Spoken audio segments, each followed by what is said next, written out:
হারুনুর রশিদ নিজের জান্নাত দেখছে, জান্নাত দেখে জান্নাত থেকে বাইরে দেখি সেম সেম আর একটা জান্নাত, আর একটা বাড়ি দেখা যায়।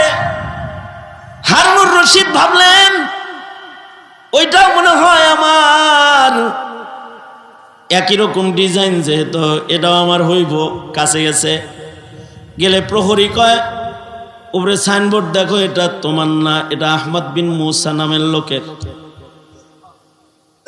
তার জান্নাতে তোমার ঢোকার ইজাজত নাই। কয় সে কেমনে মালিক হইল? তোমার মসজিদে তার দান আছে।